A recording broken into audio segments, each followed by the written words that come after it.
Pittsburgh Steelers fans, welcome back to another episode of the Steelers Sunday Night Q&A. My name is Jeremy Betts, and I'm here flying solo tonight for a fun Father's Day edition episode of the Pittsburgh Steelers Sunday Night Q&A here on the Steel Curtain Network.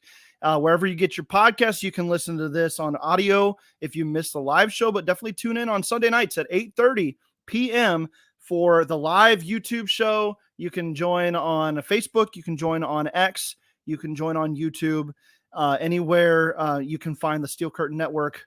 You can find my account on X at the Bets93. You can tune in there. You can tune in at the FFSN NFL feed of the FFSN NFL page for the Steelers on X as well. So you can tune into all of that and check this podcast out. So I hope that you are in. I hope that you're ready to talk some Steelers football tonight.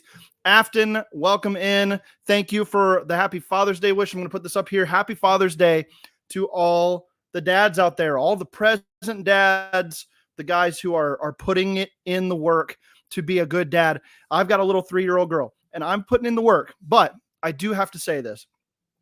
I need y'all's help. I really do. I really need y'all's help because right now, my wife, Browns fan that she is, she's got my kid confused. She's got her confused.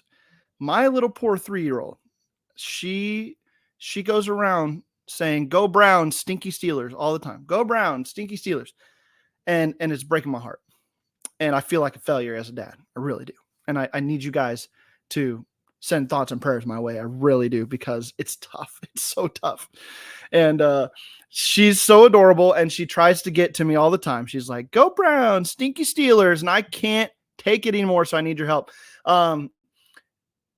Yes, Browns are clowns, Afton. I love it. So I appreciate all the help that you guys can send my way in regards to that. We're going to have a fun topic tonight, and I want to get a lot of your interaction here, and I'll answer any questions you got for me, okay? So I'll just put that out there. Any questions you got, throw them out there. I'll try to answer those. However, I wanted to talk a little bit about who are the MVPs, the most valuable players for the Steelers heading into 2024. And I'm not talking about guys who are in the running for an award, Steelers MVP that they give out every year. I'm not talking about those guys necessarily. I'm talking about the guys that the Steelers need this season to do what they want to do, which is make the playoffs, win a playoff game, win the AFC North, get to an AFC championship, go to a Super Bowl. We as fans, we can sit here and say, Super Bowl is not likely. AFC championship doesn't matter. That's what they want. So, that is what the Steelers want. And if they want to get there, who are the guys that are most valuable to the Steelers this season? And I'm going to talk about that. We can dive into that, but definitely put in the comments who you want to talk about and any questions that you have outside of that as well. So we're just here to have fun, to talk, to converse, and it's going to be a lot of fun. So first off, before we get into any of that, as we know, it's the doldrums. The Steelers are done with minicamp, and we're going to have a lot of time on our hands, 6 weeks on our hands here with a ton of speculation. There's still a possibility of a trade potentially that the Steelers could get involved in. There's still the potential that the Steelers sign some players. So there's probably going to be news, extensions, potentially, free agent acquisitions. Excuse me. I think of outside linebacker. I think even of nickel corner. I know they added Cam Sutton, but there's a chance that they could add to that room still, knowing that he's going to be suspended probably for a little while. Wide receiver, obviously that's a big one. Outside corner, they could still do that if they're not feeling like Darius Rush, Corey Trice, those guys are ready for a big role. Stephon Gilmore's still out there. Adoree Jackson's still out there. There's some guys out there. Safety, Justin Simmons is still a free agent, and that's crazy. So I think that the Steelers are far from done making moves, and I'm expecting something to go down in the next 6 weeks before training camp, and I would expect something to go down during training camp as well. So stay tuned here on the Steel Curtain Network. Stay tuned to Fans First Sports, And we'll have all of that covered for you, but stay tuned to the Steelers as well. Keep up with it because it's going to be a long 6 weeks, but there's going to be plenty to go down in that time frame. All right, let's get into players who I expect to be the MVPs for the Steelers heading into 2024. Again, most valuable players, you need these guys to get where you want to go in 2024 to stay competitive. So bring those out to me and we'll get into it. Let's start with one that I 100% agree with from Afton Fora. Naji is one of the Steelers MVPs for 2024, and I 100% agree with that. Jaylen Warren is a good running back. He might be the better running back. However, he does not have any experience as a 3-down workhorse back. We don't have any idea if he could handle that type of workload. We don't. However, we've seen it with Naji. Absolutely have seen it with Naji Harris. Naji Harris has been a workhorse back for this team in the past. And workload is not a problem. If Naji Harris were to go down for a length of time, it could spell some trouble for the Steelers. I like Jaylen Warren as much or more than most guys. All right. Cordero Patterson, not Cortland Sutton, Cordero Patterson.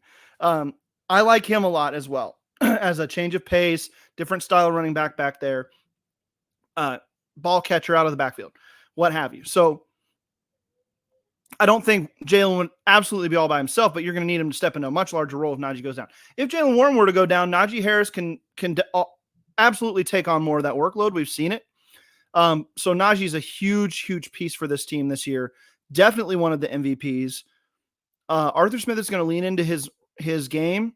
I think Naji is going to be motivated, whether that's internally or externally. He's going to have motivation this year to be a prominent piece on this team.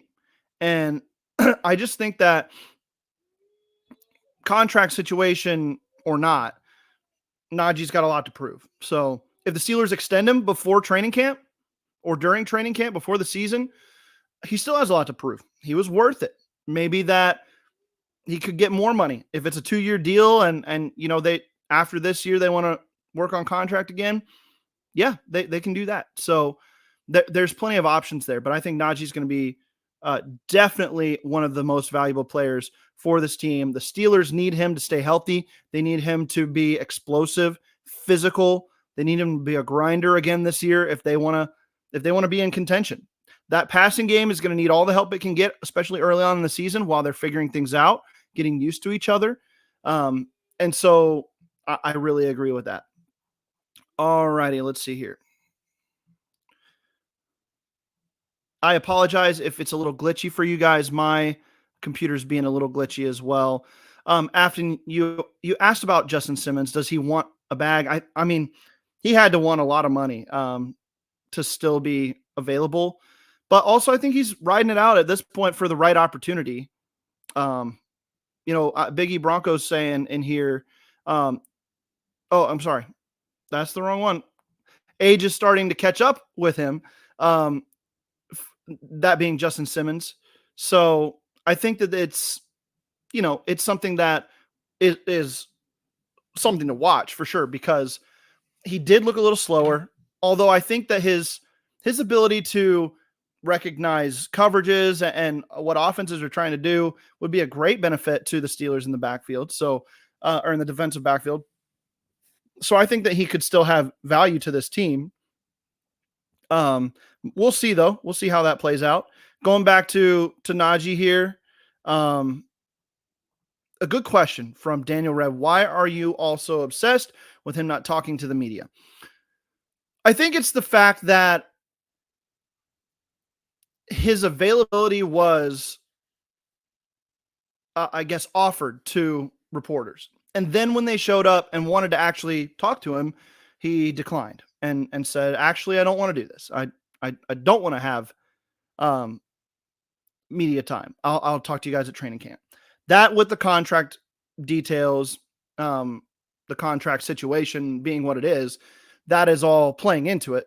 But I just think that, as fans, we want to hear from a guy, especially if there's the potential that he's disgruntled or unhappy with the situation. I mean, let's look at what we're talking about with Cam Hayward.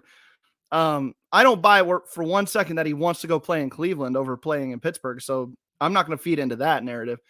But I do think that it's something interesting to watch because these contract situations are difficult.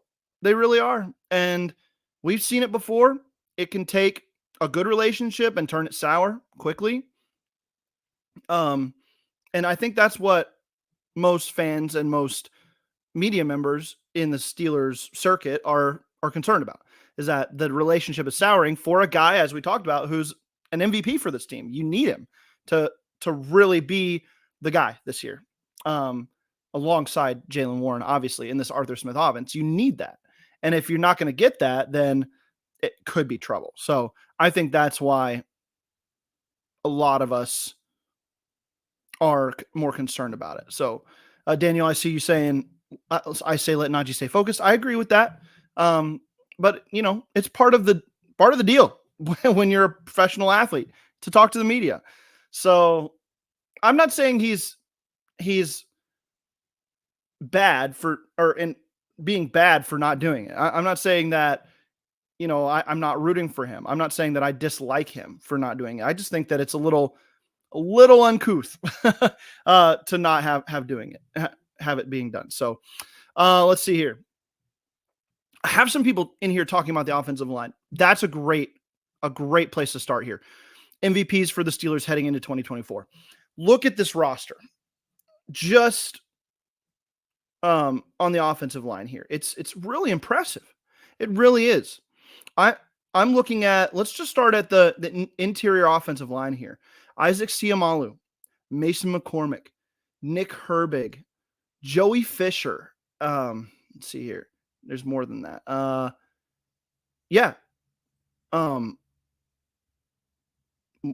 James Daniels. I mean, Spencer Anderson. Those guys are listed as O-line. They're not listed with the guard. So that's why I was thrown off. But these guys this is a deep group at interior offensive line.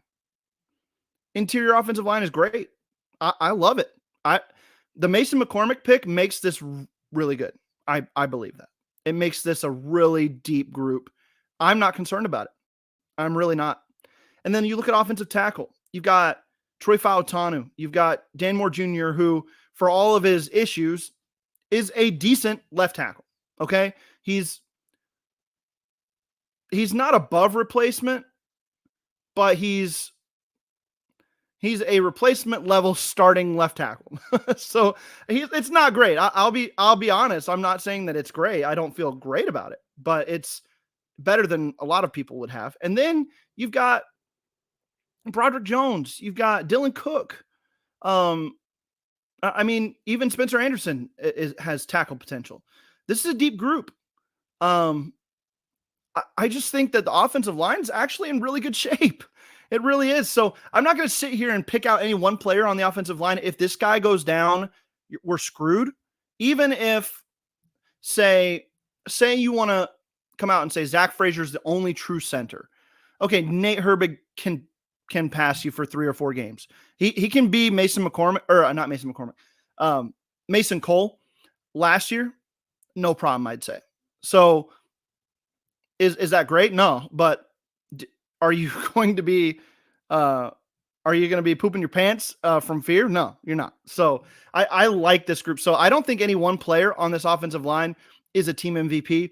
Isaac Seumalo, maybe, if you consider the fact of how he can gel this offensive line together. So that's where I could be persuaded to believe that maybe he's the guy on the offensive line that could be along the MVP discussion. But if you start to have multiple of these guys go down, it does start to become a problem. But I think this offensive line is deeper than most positions on the offense, specifically. So maybe even on the whole team. So, all right, let's see here.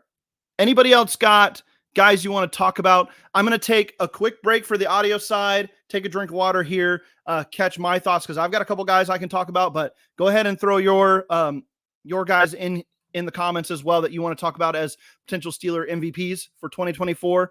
Again, most valuable players, guys that we think the Steelers would struggle to compete without. So we'll talk about that and more on the other side of the break. If you're listening on audio, stick around for the second half. If you're here live, don't go anywhere. I'm not going anywhere. Just taking a break for the audio side. We'll be back in a second.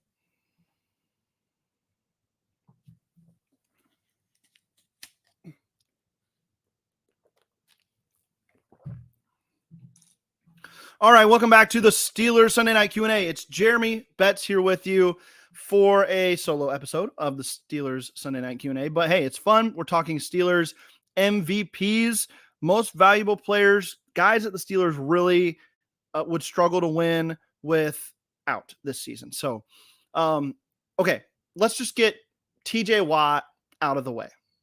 TJ Watt is a guy you can't replace. You just can't do it. So now Nick Herbig is a really good third pass rusher.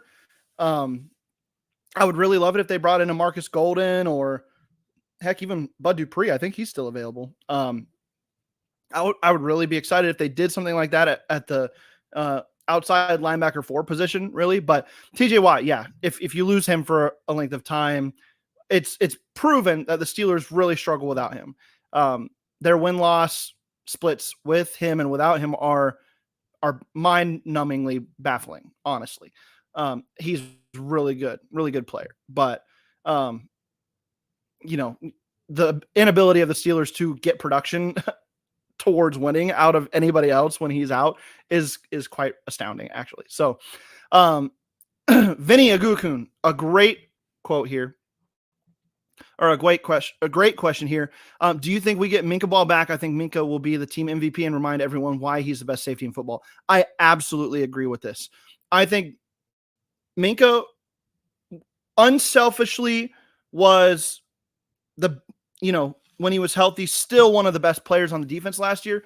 He just had to do all the dirty work. It wasn't anything flashy that he was able to do because he had to pick up the slack for a secondary and a linebacker core that was just depleted, especially by the end of the year. And then, it took a toll on him as well. Getting this guy to be more of the playmaker on the ball is huge. He is definitely an MVP for the Steelers.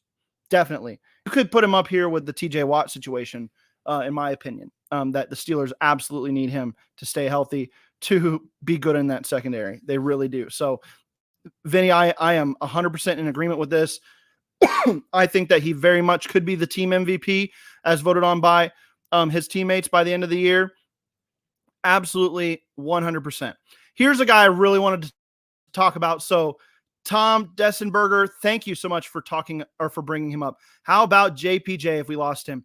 I wrote an article about this last week. That's kind of actually the spirit of the show here was that article. And I wrote about an underrated player on the offense and defense that the Steelers can't afford to lose. And on offense, it was Pat Freiermuth. We can talk about him in a minute. But JPJ was the guy on defense. And you can talk about TJ Watt. You can talk about Minka Fitzpatrick. You can even talk about Cam Hayward, Alex Highsmith.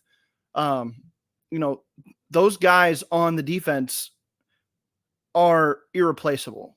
But when you start talking about guys, if they went down, what are you going to do?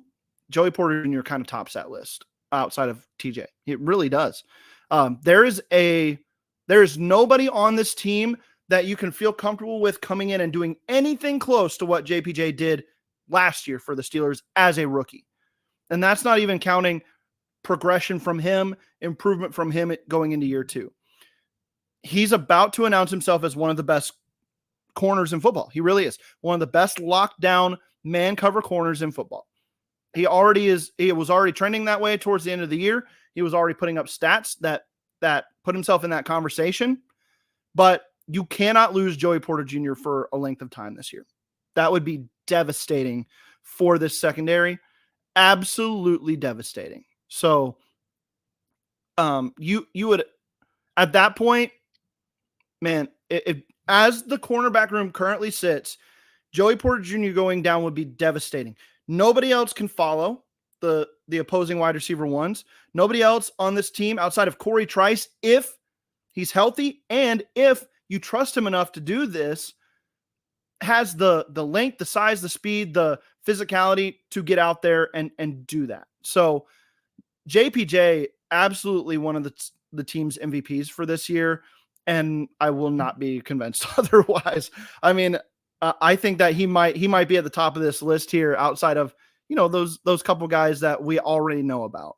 A great one here. Thank you, Tom, for bringing up JPJ. Afton, another perfect one. Pickens would be a huge loss for the offense if the Steelers wide receiver room is what it is now by the start of the regular season. And I have some questions about whether it will be. Oh man, losing George Pickens would be devastating. It really would. I keep on using that word. And I do know what it means. It would be absolutely atrocious for this defense. For this offense, if they lost George Pickens for any length of time. He is the clear wide receiver one. He is their best downfield